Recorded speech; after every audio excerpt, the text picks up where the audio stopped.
നമ്മൾ സാധാരണ തലേ ദിവസത്തെ കറി, ചിക്കൻ കറി, ബീഫ് കറി ഒക്കെ ബാക്കി ഉണ്ടെന്നുണ്ടെങ്കിൽ നോർമലി എന്താ ചെയ്യുക?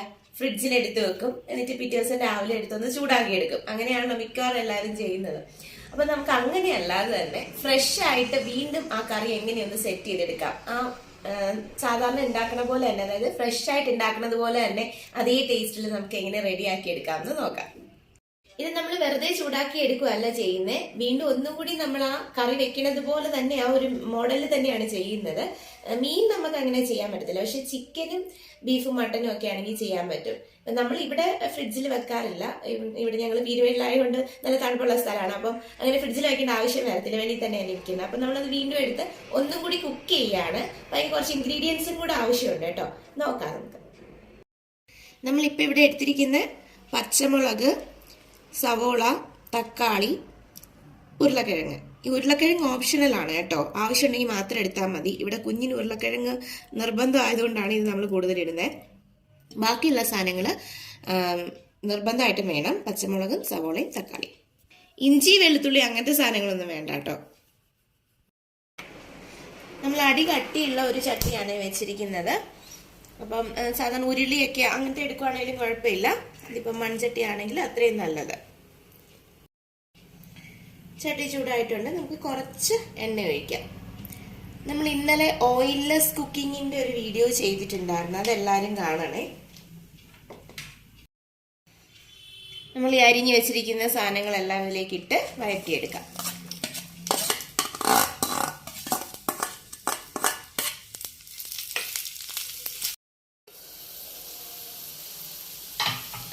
നന്നായിട്ട് വഴണ്ടി വന്നിട്ടുണ്ട്. ഉരുളക്കിഴങ്ങൊക്കെ അത്യാവശ്യം നന്നായിട്ട് വെന്തിട്ടുണ്ട്. ഇനി ഇതിലേക്ക് നമുക്ക് തക്കാളി ചേർക്കാം.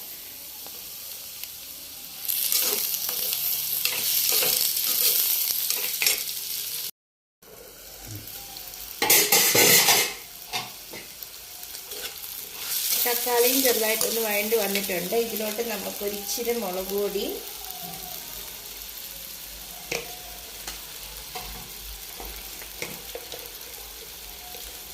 സ്വല്പം മഞ്ഞൾപ്പൊടി ഇടാവേ.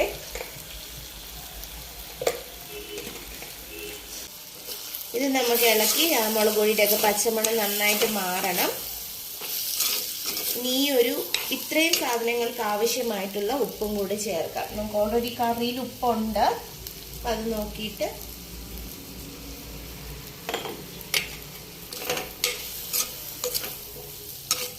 പൊടികളുടെ പച്ചമണമൊക്കെ മാറുന്നത് വരെ വഴറ്റാം.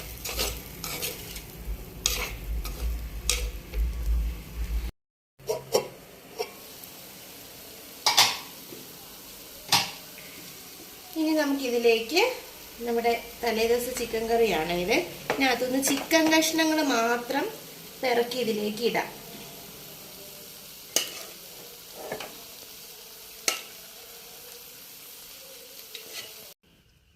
ചിക്കൻ കഷ്ണങ്ങളെല്ലാം ഇട്ടു.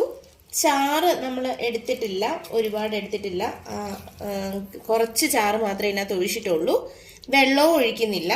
നന്നായിട്ട് മിക്സ് ചെയ്തൊന്ന് ഇളക്കിയിട്ട് ഇത് മീഡിയം ഫ്ലെയിമിലിട്ട് അടച്ചു വെച്ച് നന്നായിട്ട് ഒന്നും കൂടി കുക്ക് ചെയ്തെടുക്കുക.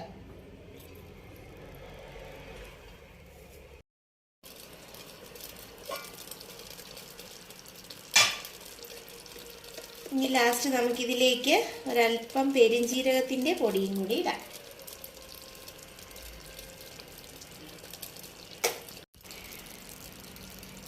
ഇനി കുറച്ച് സമയം കൂടി ഇത് ഇരിക്കണം, അടച്ചു വെച്ച് തന്നെ വേവിക്കാം.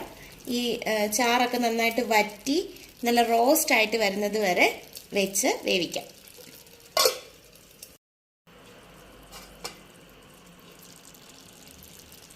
ഇത് റെഡി ആയിട്ടുണ്ട്. നല്ല കുറുകി റെഡിയായി വന്നിട്ടുണ്ട്. ലാസ്റ്റ് കറിവേപ്പിലയും കൂടി ഇട്ട് തീ ഓഫ് ചെയ്ത് നമ്മുടെ കറി സെറ്റായിട്ടുണ്ട്. ഇപ്പോൾ